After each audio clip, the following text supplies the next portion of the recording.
Another day, another protest. Protesters gathered near the Bell Hotel in Epping Forest in Essex, where, of course, a migrant staying at a local asylum hotel has been charged with an alleged sexual offence against a local schoolgirl.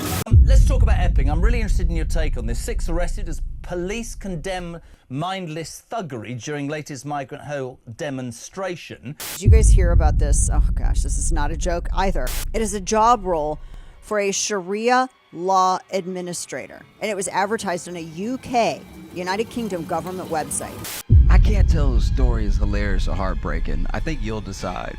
There's a pastor in Colorado that has scammed his congregation $3.2 million. The civil suit now being filed against them claims they did this because they were instructed to by God.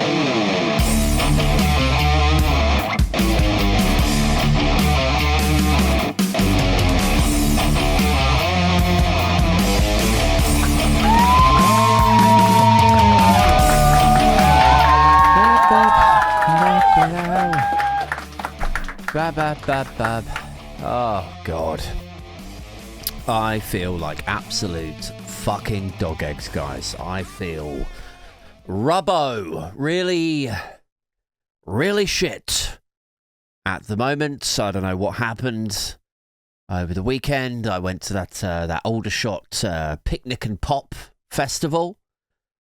I went to see a load of tribute bands, and there's a fairground there, and I don't know, like one of the fairground workers or somebody maybe breathed in my face, and I breathed in the remnants of Ebola, E. coli, I don't know, a couple of other weird viral things. I feel like shit. I feel completely ruined, people. Like, do you ever get so ill so quickly that you're almost fascinated by the shitness of your own body, by the deterioration, the fight that it has not put up against whatever this thing is? Like, oh, come on. You're not even going to try? You're not even going to attempt to stop? No, okay, cool. 2 blocked nostrils and fatigue and free-flowing snot, and I've got a coughing voice box, just feel shattered. Just not even making a vague attempt at fighting this thing off. Do I have any is it white blood cells that fight off infection? Do I have any white blood cells at all? I don't. Okay. Good stuff. Thanks, Mum and Dad, for an incredible immune system. What kind of family background do you have to have had? What kind of family tree do you have to come from to have this bad of an immune system? How many of my ancestors fucked each other to arrive at this, with these ears, this teeth, and this immune system? So yes, not feeling my my very best today, but I hope you guys are faring better. I hope you enjoyed the weekend's slightly lately produced podcast. Supposed to go out on Friday, put it out on Saturday and Sunday morning instead. I hope that managed to raise a smirk, raise a smile at my trials and tribulations as my children break up for the summer. It's been a weird couple of days even since then, news-wise, hasn't it? Obviously, we've had Donald Trump flying over to Scotland, having that meeting with Keir Starmer, which is really like dispatches from disinformation. The coverage of all of that, don't you think? Dispatches from disinformation. Because I don't know if you caught much of the coverage of it. I was just on like Twitter looking at people's thoughts and feelings. The press conference, they both sat there next to each other. Donald Trump says something about like how he doesn't like Sadiq Khan. He says he's a nasty guy, and you take a look at London, you see what's going on there, and fairly disparaging commentary about London's mayor. Then there was some assertion that we don't have free speech here, that there's some sort of challenge on free speech in the UK. This is a narrative that a lot of MAGA have jumped on. Marjorie Taylor Greene, J.D. Vance, now Donald Trump, openly suggesting that we have some sort of control on free speech here. And then Keir Starmer responds to it. He says, well, like, we allow free speech. Like, what? What are you talking about?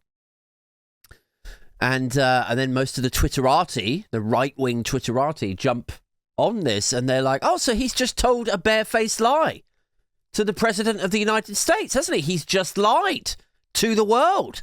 And I'm like, this is the level that we're at now. Is like some MP or councillor's wife says a thing in the middle of the riots to incite other people to burn down mosques with Muslims inside it. She gets jailed, rightly, in my opinion, for inciting racial hatred and arguably murder. And, the culture war writer is straight on it like, oh, we don't have free speech. People getting jailed. People getting thrown in prison for hurty words on Facebook. So that's a lie. The genesis of it is a lie. Then you've got the next level up, which is like MAGA responding to it, suggesting that people getting jailed for hurty words is an infringement on free speech, which it's not. So it's like a double-decker lie. It's double-decker disinfo.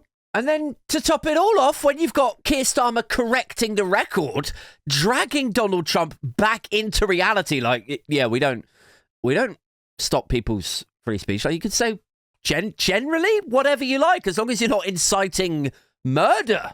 Then we don't really care.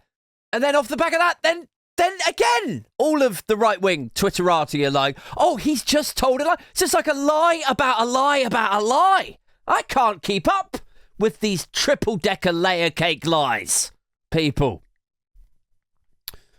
So we've had Donald Trump over here visiting the UK, visiting Scotland. We've had the protests at Epping, haven't we, about that hotel.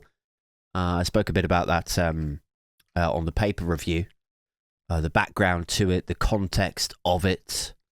Apparently there's an Ethiopian guy. I thought he was like 41, but they said in the coverage I read yesterday, it was like 37, I think.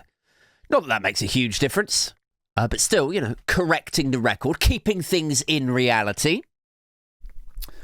He apparently, allegedly, came on to a 14-year-old girl and tried to kiss her, and the locals obviously took a very dim view of that. And ever since that happened, they've been protesting, they've been hanging around outside this hotel, and all of your favourite mediums of tedium have been going down there to try to get a temperature check of what the protests are feeling like. What are the two tribes feeling like? What are the chances, guys?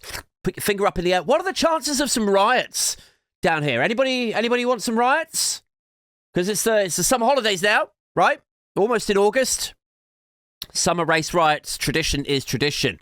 We've got the cameras here and everything. Don't let us down. And actually, we are at tipping point. Can I just say, when you're doing it, if you're watching this, I have no time for the people that are attacking that police van and throwing bricks, but I would... The country, it seems to me, and I don't say this with any joy at all, is really at kind of breaking point, isn't it?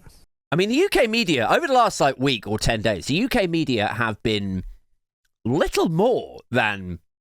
Like, do you remember when you were at school and there was always that one guy, that one kid who would whisper stuff to two other kids and try to start some shit, They'd be like, oi, Aid, come here, shh, Aid, oi, Timmy over there just called you a cunt. I'm not sure I would take that. And you're like, he called me what? Where is he? That's what they're all like for the last week or 10 days. Is they're just begging for the summer unrest, aren't they? Anyway, I thought maybe it might be good to take a quick look at some of this coverage tonight. So if you would like to join me, saddle up now as we should have a name for this segment, shouldn't we? Twat Watch or Mediums of Tedium Watch or right-wing news outlet. That sort of vibe. Where we're the sort of unofficial watch of the rubbish that they're putting out. You get the idea. But yes, join me now. Let's take a look at how some of the right-wing media have been covering this, shall we?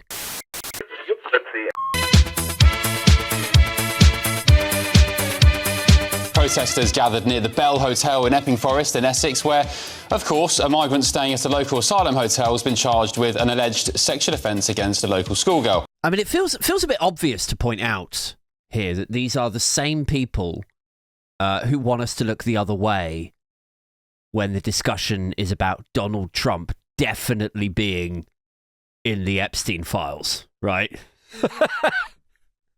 So tacitly, implicitly, possibly, allegedly, he's fucked some underage trafficked children. An alleged sexual offence against a local schoolgirl. And these are the same people who don't they don't want us to look at that. Like, they're very MAGA, they're very Trump happy over at GB News. But if it's an Ethiopian guy, if it's an asylum seeker and an underage girl, then it's a problem.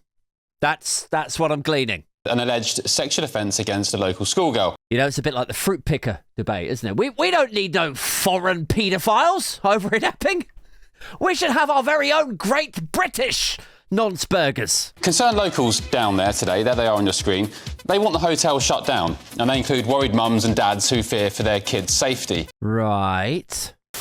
Police condemn mindless thuggery during latest migrant ho demonstration. Can I just say, when you're doing it, if you're watching this, I have no time for the people that are attacking that police van and throwing bricks. But counter-protesters from Stand Up to Racism turned up today and said they were there to make their voices heard against alleged far-right groups who they say first organised the protests.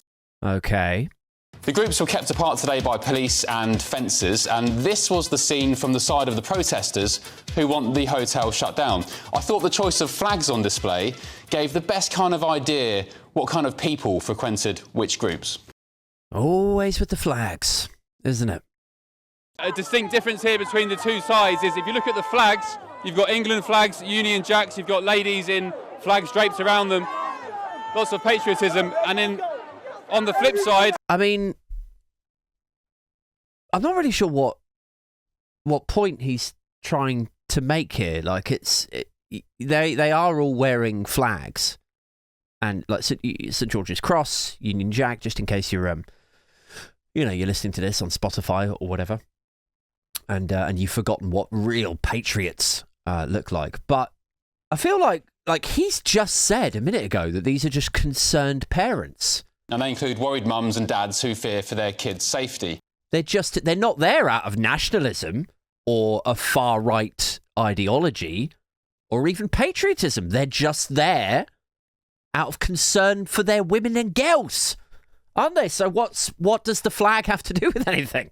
If you spin over there, a stark contrast, you've got trans flags. Oh, no. Equality, respect, fairness. Yeah, that sounds awful.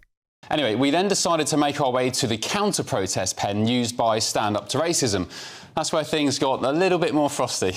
OK, we managed to get inside the pen. The police let us in with our press passes. Let's speak to this guy here. I mean, sometimes it's weird to think that GB News even have, like, press passes. That might be an interesting area of inquiry.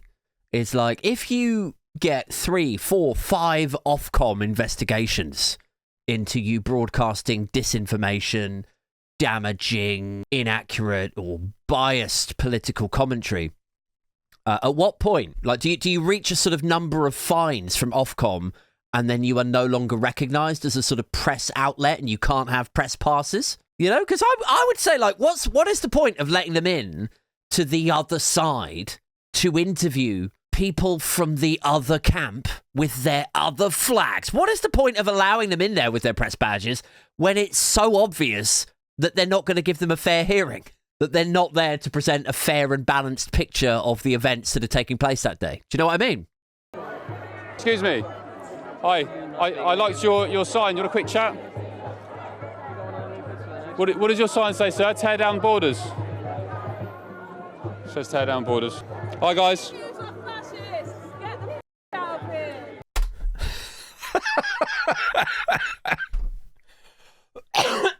Excuse me. Oh. Goes to the other side with his press pass. You know, he's obviously goading, isn't he? He's prodding the bear. He's like, oh, I like your sign. What does it say? Open the borders. Oh, okay. Could I talk to you for a minute? Can I just get your thoughts and feelings? Like he's scoffing, isn't he? And then some girl in the background there shouts like, GB News are fascists. Get the fuck out of here. Hi, guys. Which you might think is a bit strong. You know, a lot of people, whenever you say the F word, these people are fascists, they get a bit funny about it. They're like, oh, come on, settle down. Settle down with the hyperbole. But, you know, when the Tories were rolling out the protest bill, criminalising your right to protest, if you exhibited a style of protest that was anything more than noisy and annoying, GB News were right there defending it, weren't they? Promoting it. You know, GB News loved Donald Trump, rounding up the immigrants. I would say Donald Trump is comfortably in fascism territory now. So yeah, maybe this is the appropriate response. I don't know. It's right that the families of this little village actually fight for it. At the moment, it's a local thing for local people. I mean, this is the problem right here, isn't it? There is this sort of narrative being put out that this is just concerned locals. GB News have done it, now Newsnight are doing it. No, I mean, obviously it's been really concerning scenes in Epping in recent weeks, and I understand local frustrations completely. Which are basically local people furious. You know, it's just a mum and a dad who don't want their 14-year-old girl snogged or molested at the bus stop, as this asylum seeker allegedly did to a local girl. But it is a matter of record now. Like, other journalists who, this is going to shock you, sit outside of the realms of GB News, other journalists have ascertained, established that these protests are, at best, being derailed by, and at worst, coordinated by far-right groups like Homeland and Patriotic Alternative. I don't know if you guys are familiar with those two. Homeland is supposedly, reportedly, it's a separate group that broke off of Patriotic Alternative. But yeah, I've got an independent article in front of me here. It says, the protests in Epping are coordinated and advertised on a private Facebook page called Epping Says No. Its administrators include members of a group that calls itself Homeland, founded 2 years ago by a cohort that split from the neo-Nazi organisation Patriotic Alternative. Homeland has been described as the largest fascist group in the United Kingdom. And then it goes further. It says members of other groups, including former neo-Nazi terror group Combat 18. What does that mean? Does that mean they're no longer neo-Nazi? They've seen the light? You know, now they've gone down to nationalists. They used to be neo-Nazis. Now they've taken it down a notch. You know, they've cooled down a bit. I mean, they're still cunts. They're still nationalist, xenophobic, but they're not full-blown neo-Nazis any longer. It says members of other groups, including former neo-Nazi terror group Combat 18, the British National Party, and the Patriots of Britain have also all been spotted at these demonstrations. So, like, it's just not accurate to suggest that these are just concerned locals with, quote, legitimate concerns. Do you understand those emotions? I understand families who are deeply upset by what's happened. Still, you know, at least we've had about a week of unrest, protesting, shouting, riot vans and stuff down there. I don't think it could get much worse, could it? When you say it's a powder keg, what do you worry about? What could happen? My concerns are for next week or this week if Tommy Robinson turns up. Well, yes, actually, that's a good point. Probably don't want Tommy Two Names rocking up, do you? What's your message to Tommy Robinson and his supporters? Keep away, not welcome here in Epping Forest.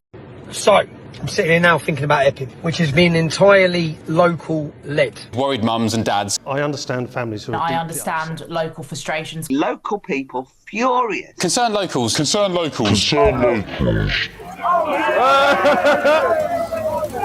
it!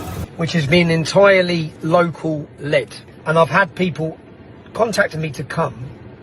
And I've said yesterday I'm going to come. I think it may not benefit me to come. I don't know if it benefits the local people of Epping and what they're trying to do for me to be there on Sunday. Oh, okay. All right. Good stuff.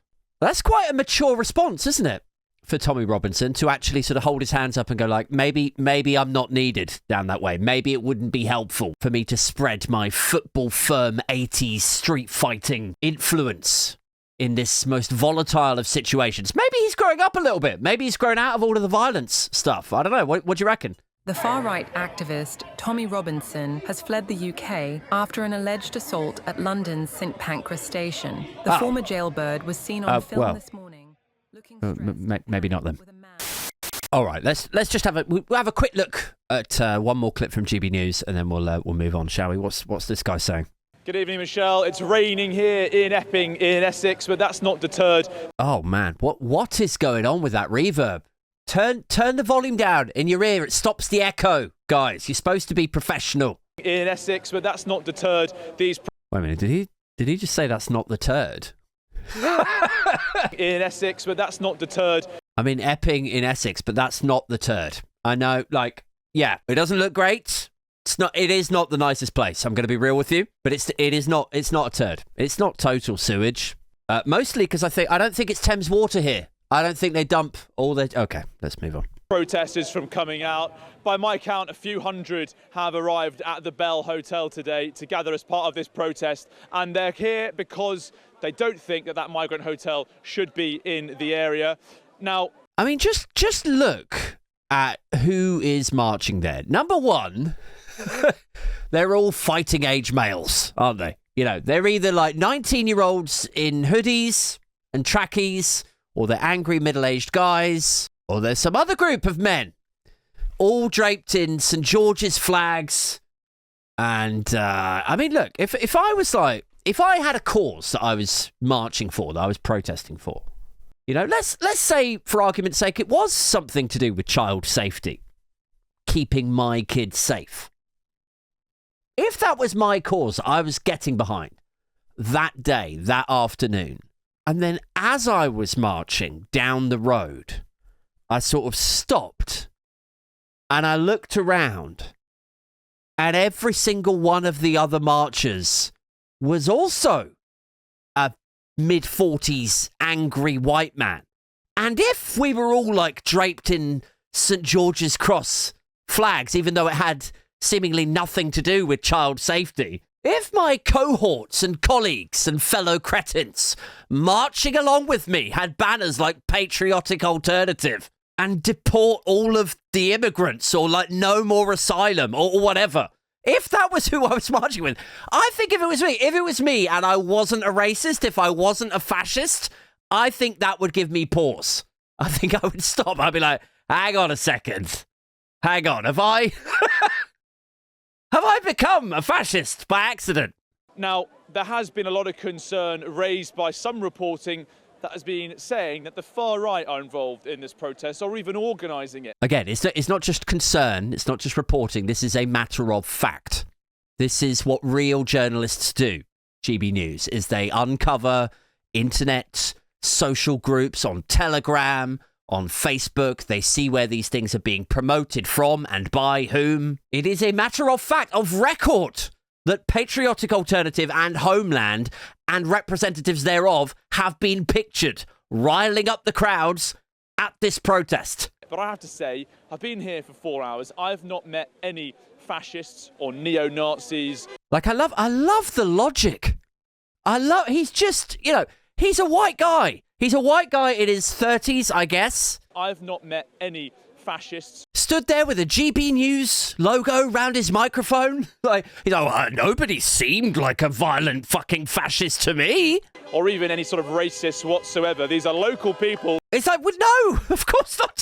Why don't you dye your skin brown, put a backpack and an anorak on, and then go and hang out in the Bell Hotel car park? See how neighbourly and legitimate concerns everybody is then. Oh, I haven't met any fascists. I've not met any fascists. No, because generally, fascists don't have to be fascistic to other fucking fascists. I've not met any fascists. Well, they didn't string me up and throw me in the gulags. No, they probably bought you drinks, you dumb fuck. Hi, guys.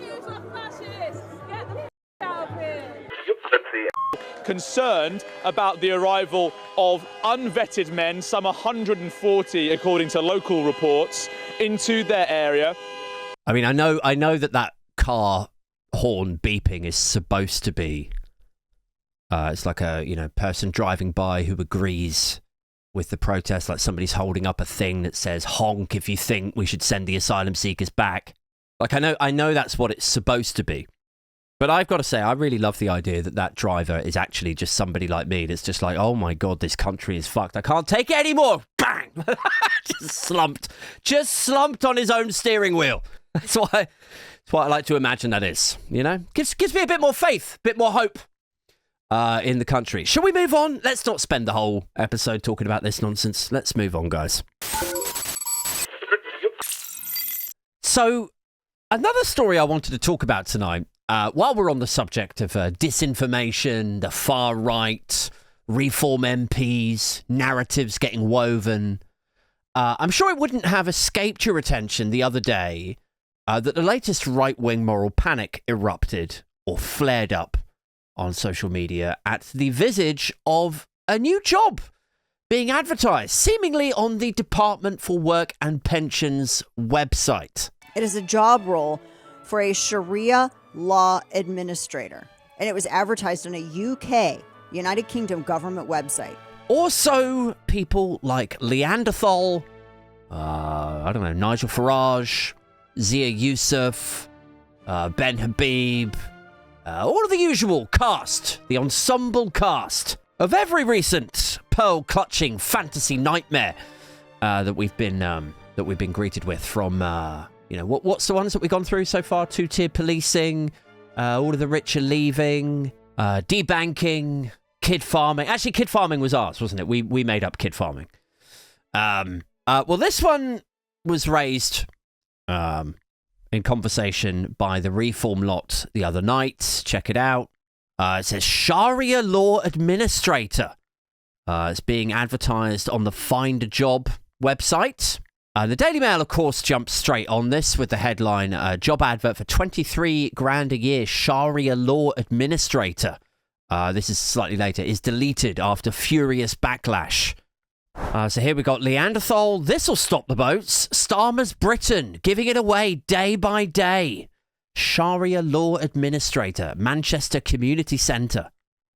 Then you've got GB News' Patrick Christie's. This should never, ever be allowed in Britain. The job requires a degree in Sharia law, but only familiarity with British law, which says it all, really. Who else have we got? Leo Curse, formerly of GB News. The idea that Sharia law is coming to the UK is a far-right myth. No, it's here, and it's funded by your taxes, he says. So I saw this, and I was like, okay, first off, there is no such thing as Sharia law in the United Kingdom. In fact, even in the somewhat hysterical Daily Mail coverage of this job posting, it even acknowledges it in the Daily Mail article. It's like, there's no legal basis for Sharia law, which, as I said on Blue Sky, my reaction to it, I was like, that just makes it all the more schizophrenic that you're then using the job advertisement as some sort of, credence or evidence that Sharia law is here in the United Kingdom. Like, it makes you sound ridiculous. It is like, it's true fantasy nightmare terror. Oh my God, wouldn't it be terrible if we had Sharia law in the United Kingdom? Then it's like, oh my God, that would be terrifying. Is that actually happening? No, it's not. No, it's definitely not. There's no legal basis for it. We just have British law here in Britain. All right. Okay, well then what are we even talking about? So there's no such thing as Sharia law here in the UK. Wouldn't be recognised in a British court. So yeah, I don't know, like spending your free time anger wanking over the anti-fantasy of what it might be like if it did. I mean, that's a weird hobby. That's a strange hobby to have. But the other thing that I thought in response to this was like, I mean, do I care? Do I personally care if a Manchester community centre is advertising for somebody to administer from the looks of things? A sort of,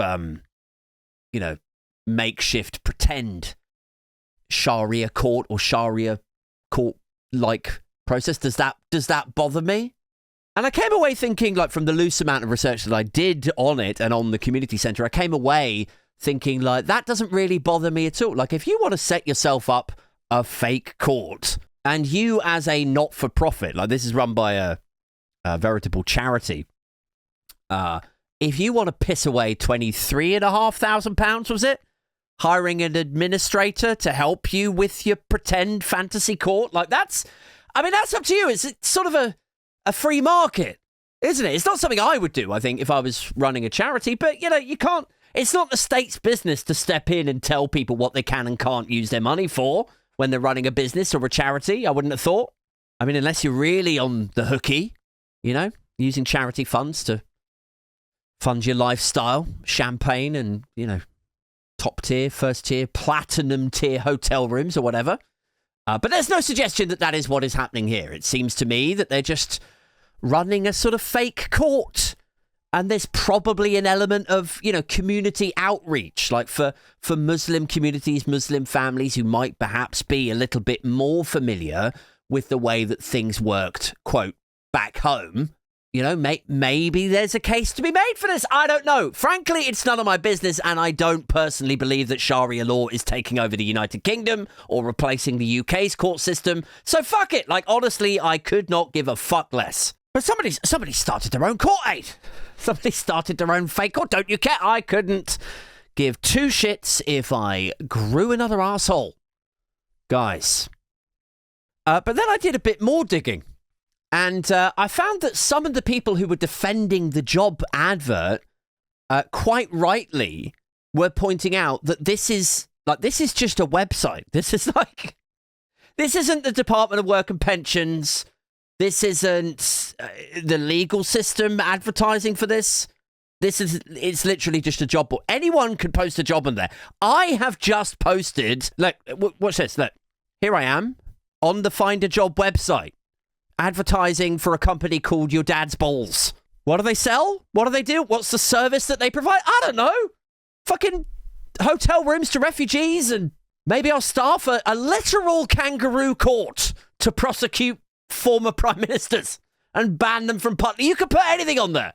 But also I found, shockingly, that the role, was not being advertised to run a separate parallel legal system that wouldn't adhere to UK law.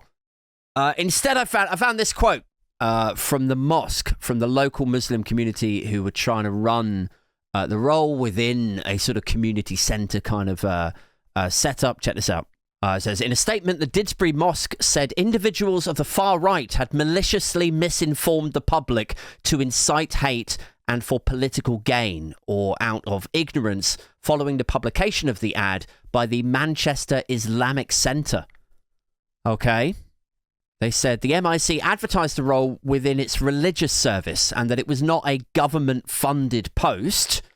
So it's nothing to do with the DWP, which makes quotes by Nigel Farage, Lee Anderson, all of the GB News lot. Who else talked about it? Rupert Lowe. No, this is what Rupert Lowe said. The independent MP for Great Yarmouth posted, I formally questioned the DWP on what the hell they're playing at. We live in Britain. We do not have or want Sharia law. Well, you're in luck, Rupert, because it's not what is happening. So they're not affiliated with the government. The DWP advertises many jobs to help people obtain employment. This is an administrative role, and they advertised a job for local people. It was open to anyone to apply. We do not operate outside UK law or operate a paralegal legal system, which would be unlawful. We operate within UK law, and all of our policies reflect respect for UK laws. Under the law, some different faith communities operate a religious arbitration and counselling service within the law. And then, yeah, like basically it backs up what I was saying, or like assuming was the situation. Sharia councils in the UK are not formal courts and have no legal or constitutional role under UK law. They have existed in the UK since the 1980s and issue Islam-inspired rulings on family and marriage matters. And then this is my favourite bit. The term Sharia law is misleading. It's not a legal court. Instead, it offers members of the Muslim communities two separate services. Civil arbitration. Civil? Did I say civil? I don't know. Civil arbitration and religious guidance on numerous religious matters, neither of which constitutes a paralegal legal system. So yes, once again, you have this fantasy nightmare, then you have the correction, you have the, what is this? Is it like Manchester Evening News website correcting it, dragging the disinformation back into reality. But who's talking about this? Like, that's long gone now. That was like 36 hours ago.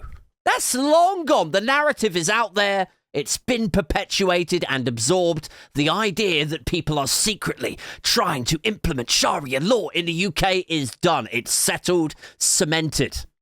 You know, nobody's talking about that now, are they? We're all talking about Nigel Farage being compared to Jimmy Savile or whatever the fuck this next outrage is.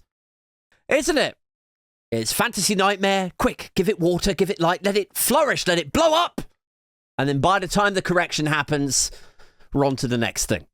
They've all run away and ducked out of the narrative, the story that they've helped to perpetuate. They've all run away from it, jumped on an EasyJet flight out of it or a rainbow cab, just like Tommy.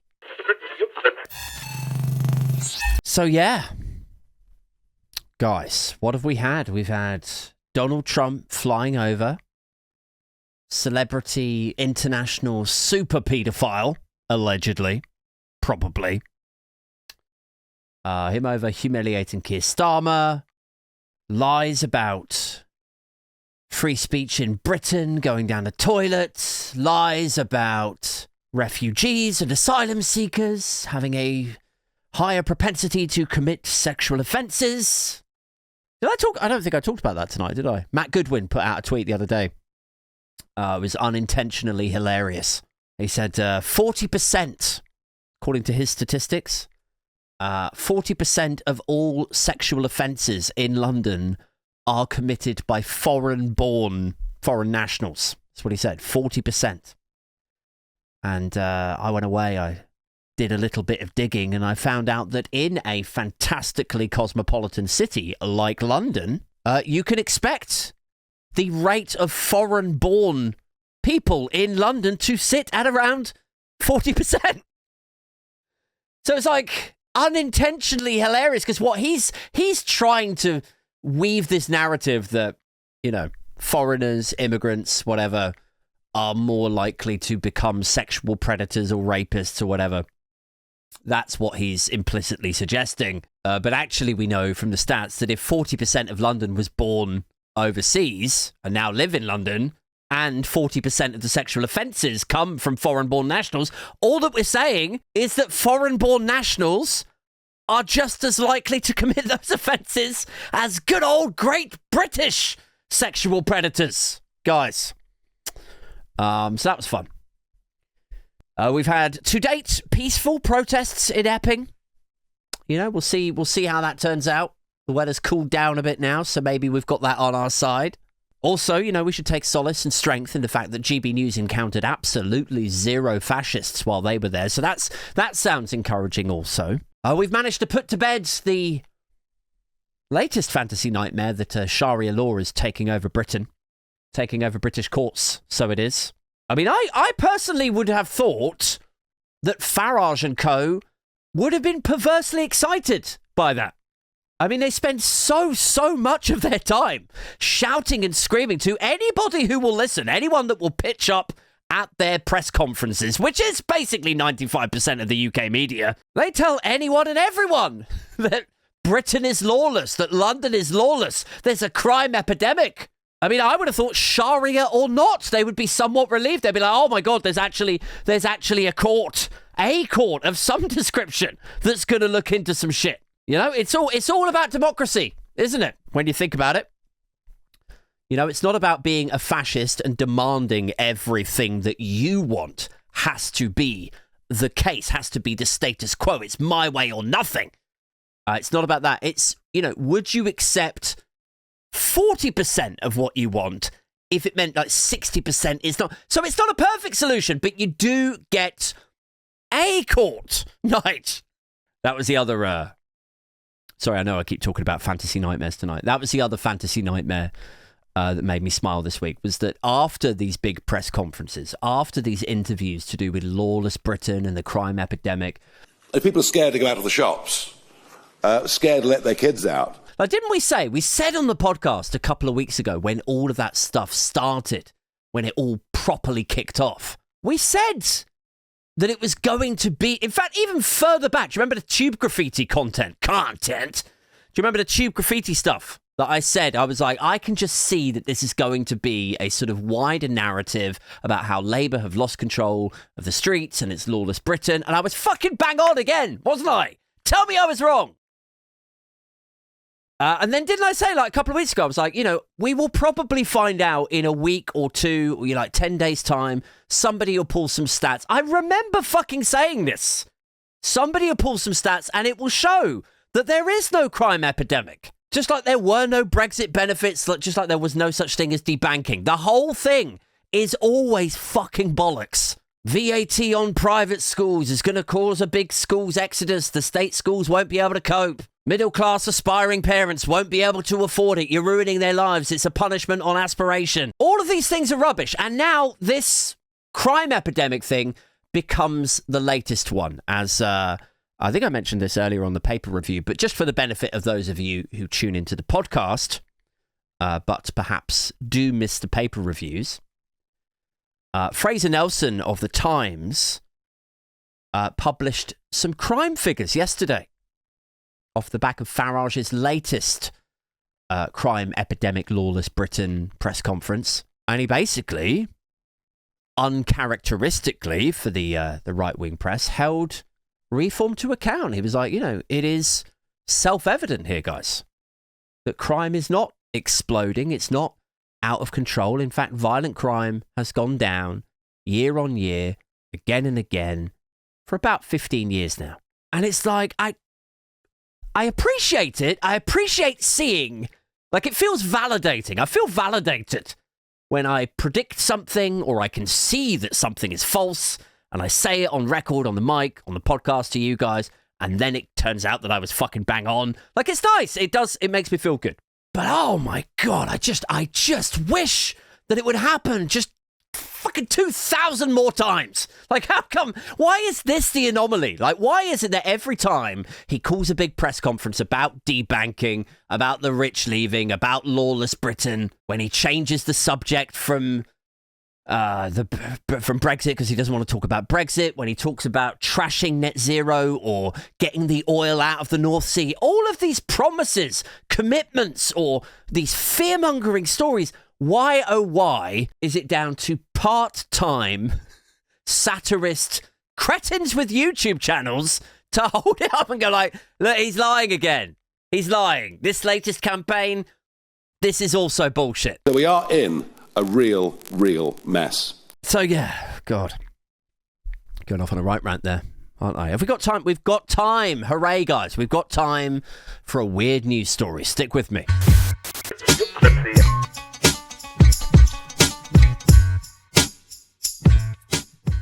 Okay, guys.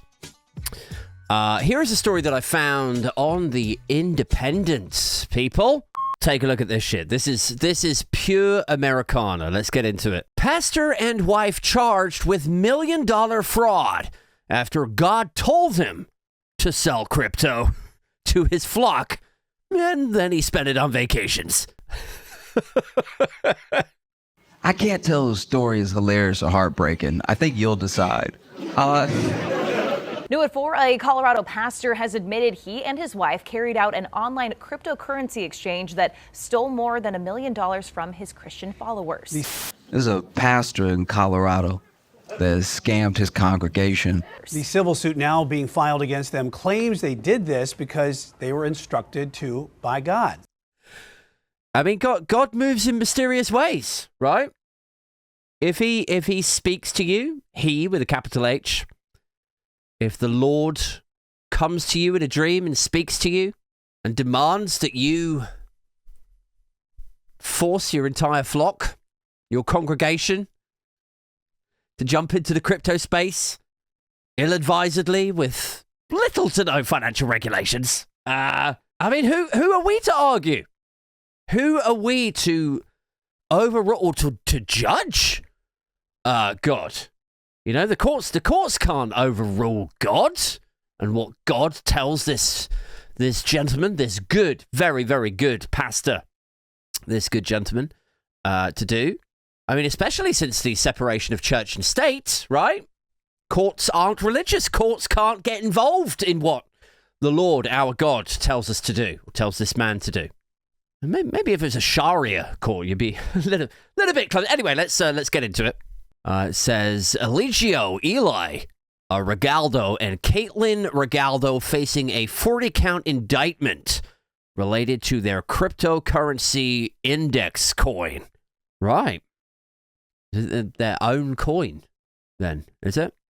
Like they've invented their own crypto and then told their flock to buy loads of it, and then they've gone away on vocations with the proceeds, and I guess the congregation, the flock, have then missed out, like with the rug pull, lost all their money or something. That's what I'm thinking is the scam.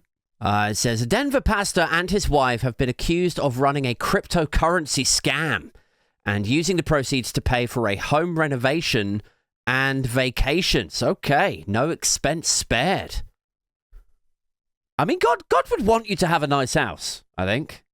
Wouldn't he? He would want you to, I mean, he's nice. He's good. He's literally like the deity, the entity of good up there. So clearly he would want you to have a nice house.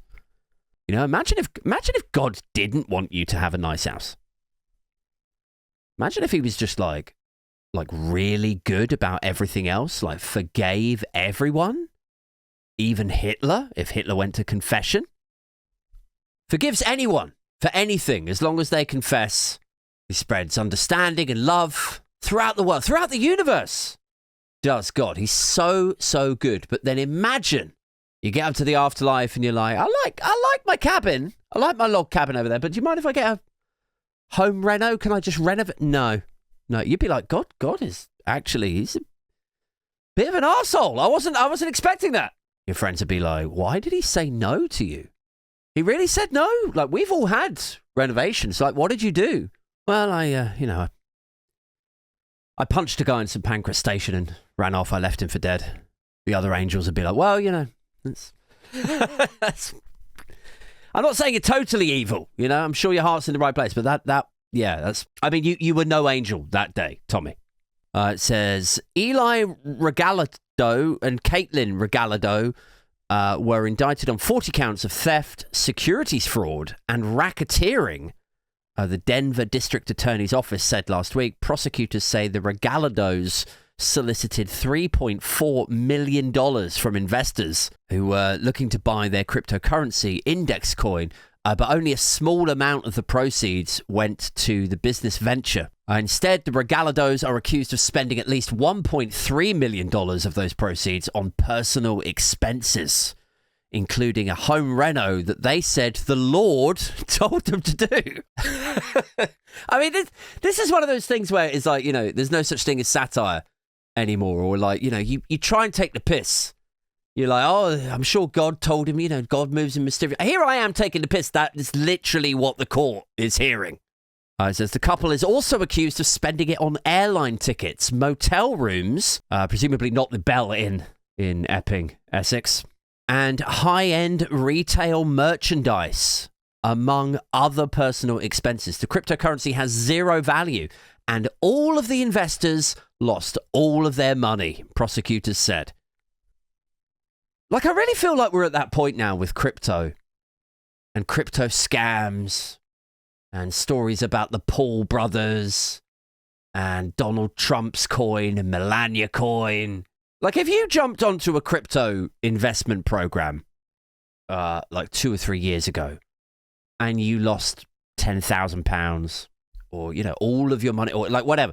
If that happened to you like 2 or 3 years ago, I think I would still have some sympathy, but not now. Like, we're so far through the looking. Like, this is a post hoc tour world that we're living in, isn't it? It's like somebody comes and knocks on your door and then goes like, I've got this new company. It's called Pyramid Capital. And you're like, oh, okay. Yeah, sounds legit. Can I park my money with you? What did he say your name was again? And it turns out the guy's a Madoff,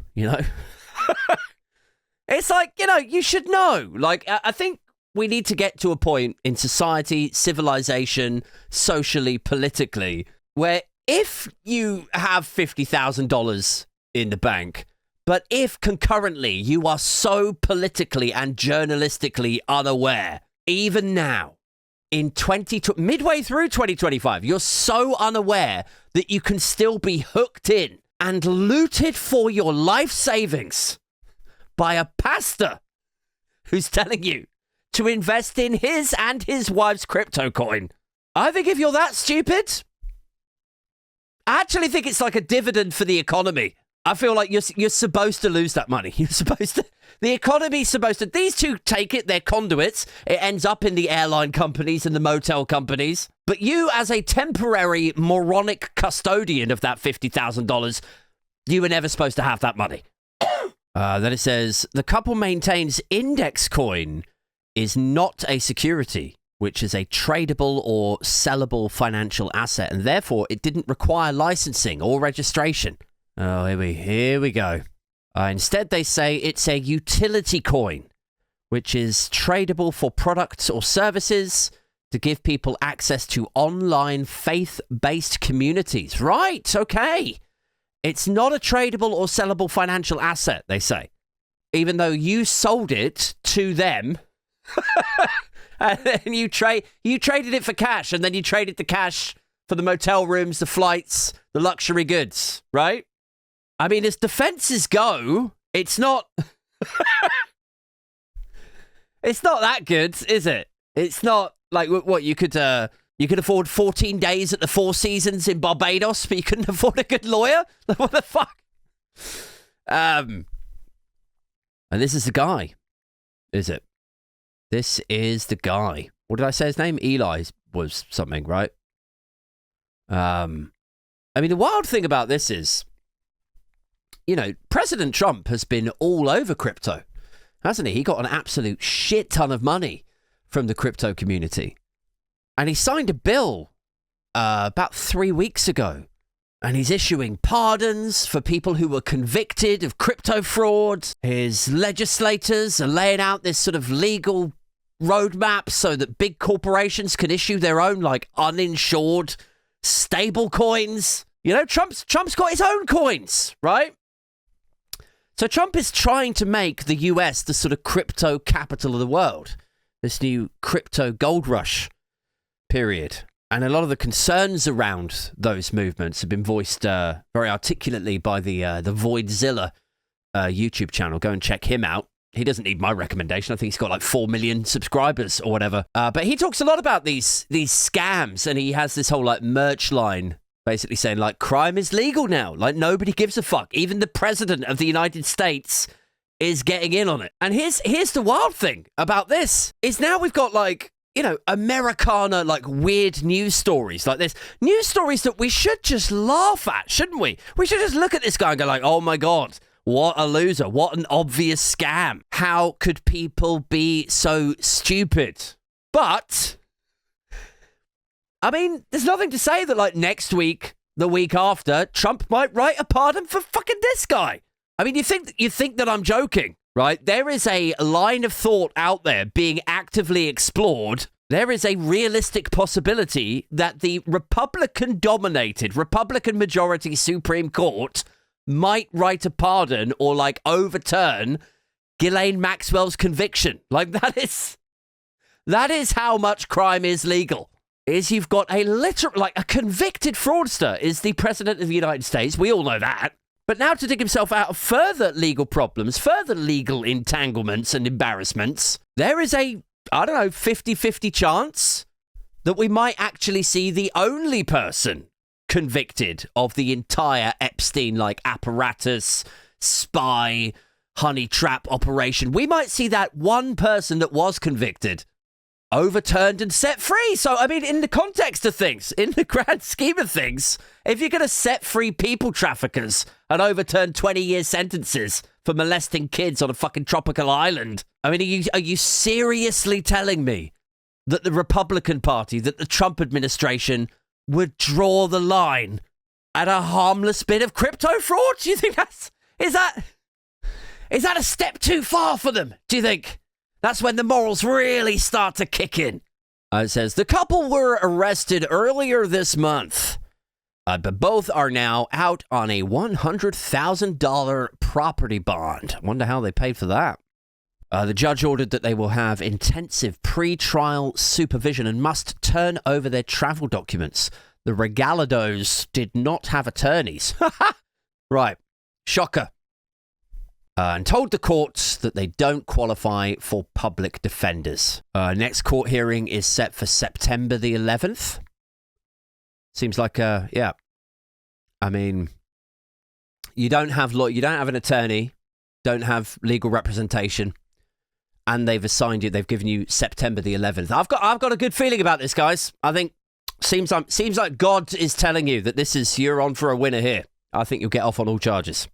Eli said the Lord brought him the idea for Index Coin in October 2021. According to the indictment, he went on to tell his followers God told him and his wife to start the cryptocurrency. And it's like, you know, it's a bit like the Mormon stuff, this. It evokes the same feelings. It's like, you know, oh, how lucky for you that God jumped into your head and told you to do the thing that was actually your most inner-held secret desires. You know, with these guys, it's like, oh, you should start a cryptocurrency and make yourself obscenely rich really, really quickly. Defraud all your friends, your flock, your congregation. You should totally do that. Like, me? My lord, are you sure that I should become unrealistically, offensively rich and live a life of luxury while poor people starve? Are you sure? Yes. Yeah, actually, that's not a very gaudy voice. Yes, my child, yes. Go forth now and treat oneself to that ivory, gold and diamond penthouse in my honor. You know, it's the same with the Mormons thing. It's like you get to have, 7 wives or something? Like, how fucking lucky. How lucky for you that God came down and told you that it was his holy, inarguable will and that you must obey him. That a good Mormon Christian man must have variety, must have a buffet of women folk to pleasure him, to please him. How very, very lucky for you. I'm pretty jealous. Yeah. I mean, there's not a lot that would make me religious in life, but yeah, nice morning buffet of that description might just convert me. Right, guys, that's it for this one. I've got to go. Do make sure that you are checking in on the alternative paper review. I try to put those out most mornings. They usually get released on YouTube about 11 o'clock. If you're not on the Patreon yet, please do consider that. It starts at only £1 a month. So honestly, what the fuck are you doing? If you don't have £1 a month, fucking start a cryptocurrency or something. I'll be back on Friday night, all being well, with my guest. I know I keep saying that I'll have a guest on this Friday, and then either I can't actually do the live stream or the guest wasn't available. But the guest is available. It is all booked in and locked down. So all being well, Friday night, 7:30, I will be back. But until next time, that's it from me. Keep it booch. Keep it binfluencer. And we are out this motherfucker. Cha! Oh, and if you were offended by the Mormon's wife thing, then fucking sue me. Sue me in a Sharia court. Peace.